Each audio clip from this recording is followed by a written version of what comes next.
भारतीय बाजार की बात करें तो पूरे दिन एक दायरे में कारोबार करता हुआ नजर आए। इन्फोसिस के लिए प्राइस कट डिमांड की खबर के बाद आईटी शेयरों पर जबरदस्त दबाव दिखा, जिसके बाद निफ्टी कई बार 9640 के नीचे भी फिसला। लेकिन आरबीआई पॉलिसी के बाद बाजार में अच्छी रिकवरी दिखी। आईटी को छोड़कर सभी इंडेक्स हरे निशान में बंद हुए। Banks, auto, metal, pharma shares में अच्छी खरीदारी थी। आईटी इंडेक्स करीब 2% तक टूटा। आरबीआई पॉलिसी, बैंकों के रिस्क वेटेज घटाने की खबर के बाद निफ्टी बैंक में जबरदस्त रिकवरी देखने को मिली। निफ्टी बैंक ने रिकॉर्ड हाई भी बनाया। हाउसिंग फाइनेंस कंपनियों में जोरदार तेजी भी आज दिखी है। और सेक्टर स्पेसिफिक मूवमेंट और जानने के लिए मेरे सहयोगी रजत इस वक्त हमारे साथ है। रजत, बिल्कुल पूरा ही दिन सुस्ती थी, लेकिन लेटर हाफ में स्टॉक स्पेसिफिक एक्शन बहुत स्ट्रांग देखने को मिला, खासतौर से फाइनेंस और रियल्टी स्पेस में क्रेडिट पॉलिसी का असर। निफ्टी 27 पॉइंट्स बढ़कर बंद हुआ ऑल टाइम हाई लेवल्स के क्लोजिंग डिस्टेंस पे, और सेंसेक्स में भी 80 अंकों के गेंस देखने को मिले। लेकिन फोकस था निफ्टी बैंक पे, तगड़ी कमाई हुई और इनफैक्ट 23,500 के पार यानी कि रिकॉर्ड स्तरों पर निफ्टी बैंक की क्लोजिंग हुई है। बहुत स्ट्रॉन्ग मोमेंटम में थे बैंकिंग स्टॉक्स।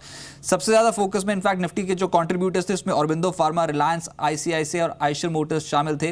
लेकिन क्योंकि आरबीआई पॉलिसी सबसे बड़ा ट्रिगर था, तो बैंकिंग स्टॉक्स पे रिटर्न्स देखिए आप। इनफैक्ट तमाम banking stocks, OBC, DCB bank, south Indian, federal, PNB, city union, ये क्रेडिट पॉलिसी के बाद स्ट्रॉन्ग मूव देते हुए नजर आए। अच्छे गेंस थे। और साथ ही साथ हाउसिंग फाइनेंस कंपनियां, क्योंकि आरबीआई ने होम लोन का रिस्क वेटेज घटाया है, तो फोकस में आ गई। कैनफिन होम्स में तगड़े रिटर्न्स थे। जीआईसी हाउसिंग, डीएचएफएल और पीएनबी हाउसिंग फाइनेंस जैसे जो स्टॉक्स थे, वहां पर आज ट्रेडर्स बहुत एक्टिव होते हुए नजर आए।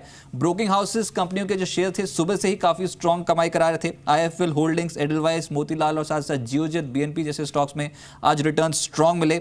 इसके अलावा इंफ्रास्ट्रक्चर स्टॉक्स लेटर हाफ में यहां पर पकड़ मजबूत हुई, जिसमें इमामी इंफ्रा, एमबीएल, सिंप्लेक्स, एसपीएमएल और आरपीपी जैसे स्टॉक्स जो थे, यहां पर मूव पॉजिटिव था। एक सेक्टर जो कंप्लीटली डिसअपॉइंट कर रहा था आज, वो था आईटी, क्योंकि इन्फोसिस की तरफ से ये बयान आया कि क्लाइंट्स 20 से 30% प्राइसिंग लोअर करने की डिमांड कर रहे हैं। इन्फोसिस टूटा, टीसीएस, विप्रो, हेक्सावेयर, तमाम आईटी स्टॉक्स, आज इनका दिन नहीं था, फाइनेंशियल स्टॉक्स का दिन था।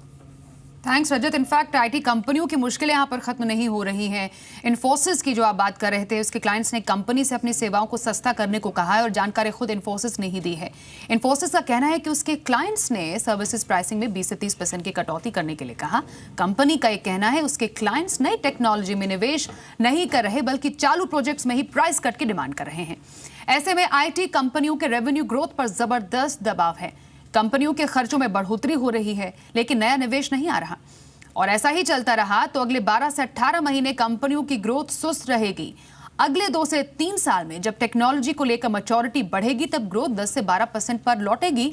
तब भी 20% की ग्रोथ देखना मुमकिन नहीं है, और इस दौरान नया बिजनेस आना तो बेहद मुश्किल है।